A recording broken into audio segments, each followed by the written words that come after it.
এটা প্রেমের কাহিনী। দুইজন দুইজনকে খুব ভালোবাসে। একদিন মিথ্যে এক সন্দেহের কারণে তারা দুইজন একজন আরেকজনের উপর রাগ করে আছে, কিন্তু ভিতরে ভিতরে দুইজন দুইজনের জন্য কষ্ট পাচ্ছে। দুজনেরই একজন আরেকজনের সঙ্গে কথা বলতে ইচ্ছে করছে। ছেলেটা ভাবছে ও আগে আমায় কল দিক, মেয়েটা ভাবছে ছেলেটা আগে ফোন দিক। এরকম করতে করতে একসময় দুজনের মনেই কষ্ট নিয়ে ঘুমিয়ে পড়ল। জিতে গেল অভিমান আর হেরে গেল ভালোবাসা। সব সন্দেহ কিন্তু আপন মানুষকে আগলে রাখাই নয়। কিছু সন্দেহ আছে যা শক্ত সম্পর্কেও ফাটল ধরে। তুমি কতটা শিক্ষিত তা তোমার ডিগ্রি দেখে নয়, তোমার ব্যবহার দেখেই বোঝা যায়। তুমি কতটা সুখী তা তোমার হাসি দেখে নয়, নীরবতা দেখেই বোঝা যায়। তুমি কাউকে কতটা ভালোবাসো তা তোমার উপর দেখে নয়, তার প্রতি তোমার আচরণ দেখেই বোঝা যায়। বদলে যাওয়া মানুষগুলোর সাথে তুমিও বদলে যাও, তাহলে আর রাত জেগে জেগে চোখের জল ফেলতে হবে না তোমায়। বাবার চেয়ে বড় কোনো দায়িত্ববান পুরুষ হয় না, মায়ের চেয়ে কোনো যত্নবান নারী হয় না।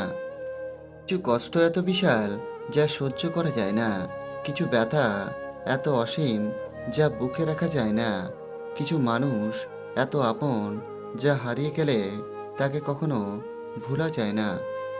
সাপ তার বিষ নিজের দাঁতে রাখে, কুকুর তার বিষ জিভে রাখে, কাঁকড়া বিচা তার বিষ লেজে রাখে, কিন্তু মানুষ একমাত্র প্রাণী যে কিনা বিষ নিজের অন্তরে রাখে। একটা জিনিস ফিরে আসে না, সময়, কথা আর সুযোগ। তিনটা জিনিস হারানো ঠিক নয়, শান্তি, আশা, সততা। তিনটা জিনিস সহজ হয় না, স্বপ্ন, সফলতা, ভবিষ্যৎ। তিনটা জিনিসে মানুষের পতন হয়, অহংকার, মিথ্যা, ঘৃণা। তিনটা জিনিস খুব দামি, ভালোবাসা, আত্মবিশ্বাস, বন্ধুত্ব।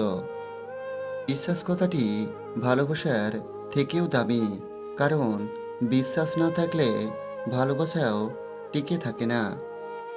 মান সেই করে যে তোমাকে সত্যি ভালোবাসে। কথায় কথায় ঝগড়া সেই করে যে তোমাকে অনুভব করে। তোমার দোষ সেই খুঁজবে যে তোমাকে সবসময় মিস করে। কষ্ট পেয়ে পরাজিত হওয়া মূর্খতার পরিচয়, কষ্টকে উপেক্ষা করে এগিয়ে যাওয়াই মানুষের পরিচয়। তো সম্মানের থেকে বড় আর কিছুই নেই। কেউ তোমাকে একবারের জন্য যদি ছোট করলেও তাকে চিনে রেখো এবং তার থেকে দূরে থেকো, কারণ প্রশ্রয় পেলে সে একই কাজ বারবার করবে। কথা শিখতে একজন মানুষের 2 বছর লাগে, কিন্তু কোথায় কি বলতে হয়, কিভাবে বলতে হয়, কি বলা উচিত নয় তা শিখতে সারা জীবন লেগে যায়।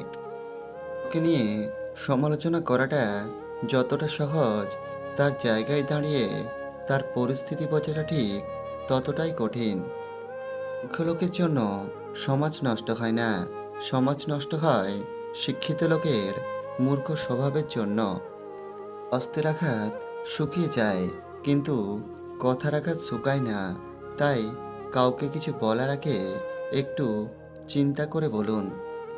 মানুষের খারাপ সময় সারা জীবন থাকে না, কিন্তু খারাপ সময়ে যারা খারাপ ব্যবহার করে তাদের সারা জীবন মনে রয়ে যায়। ভিতরে কেমন মানুষ লুকিয়ে আছে সেটা শুধু সময় বলে দেয়। মানুষ কখনো ইচ্ছে করে বদলায় না। কিছু মানুষের অবহেলা, কিছু স্মৃতি এবং কিছু খারাপ পরিস্থিতি ও সময় মানুষকে বদলে যেতেই বাধ্য করে। বন্ধু যতই খারাপ হোক না কেন, তাকে কখনোই ফেলে দিও না।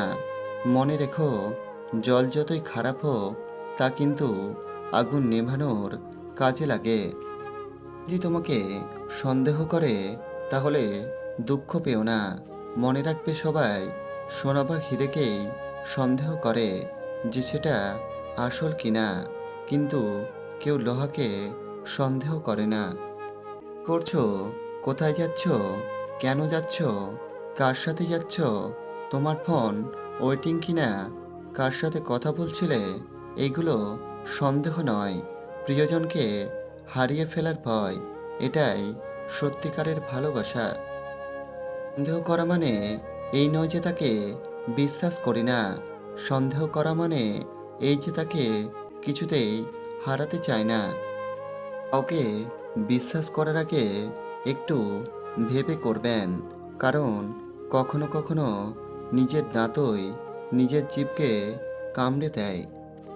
ভালোবাসা মানে শুধু দেহের বা রূপের আকর্ষণ নয়, ভালোবাসা মানে সম্মান, শ্রদ্ধা, বিশ্বাস ও ভরসা।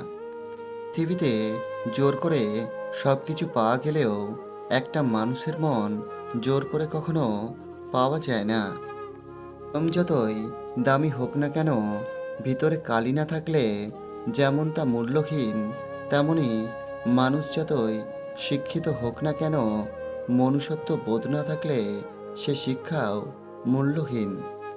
বর্তমান পৃথিবীর মানুষগুলো খুব গতিশীল, সর্বদা ছুটে চলেছে টাকার পেছনে। থামতেই এরা যেন ভয় পায়। এর ফলে মানুষ আজ মানসিকভাবেই একা, বন্ধুত্বহীন ও ডিপ্রেশনের শিকার। শান্তি, স্বস্তি সব উধাও হয়ে গেছে। শুধু টাকার টাকা। কত টাকা পেলে খুশি হবে এরা, তাও বলতে পারবে না।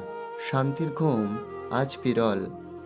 একটি অভ্যাস নিজে থেকেই ত্যাগ করুন। নাম্বার 1, অন্যের দয়া কামনা করা। নাম্বার 2, অতীত নিয়ে পড়ে থাকা। নাম্বার 3, পরিবর্তনকে ভয় করা।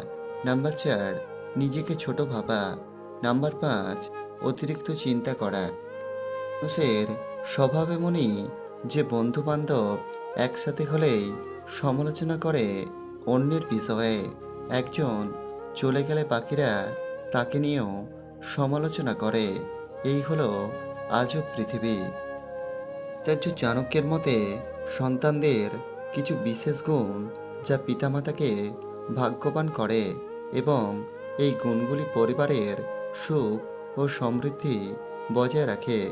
জানুন চাণক্যের মতে সন্তানদের কোন গুণগুলি পিতামাতাকে কোটিপতি করে তোলে।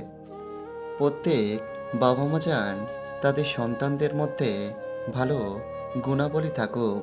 তাদের বাধ্য ও সংস্কৃতিবান হতে হবে।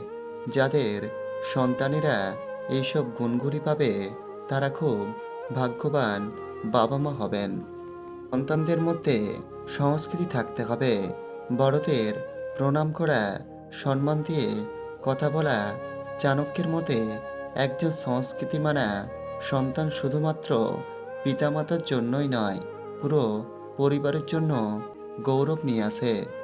কারণ সন্তানের ভালো মন্দের পার্থক্য করার ক্ষমতা থাকতে হবে। এই গুণটি খুবই গুরুত্বপূর্ণ। এই সন্তানেরা জ্ঞানের গুরুত্ব বোঝে এবং কঠোর পরিশ্রম করে, তারা সর্বদা জীবনে সাফল্য অর্জন করে, যা তাদের পিতামাতার জন্য গৌরব বয়ে আনে। বন্ধুরা, ভিডিওটি যদি ভালো লাগে লাইক, কমেন্ট, শেয়ার ও আমাদের চ্যানেলটিকে সাবস্ক্রাইব করতে ভুলবেন না। ভালো থাকবেন সবাই, সুস্থ থাকবেন। ধন্যবাদ।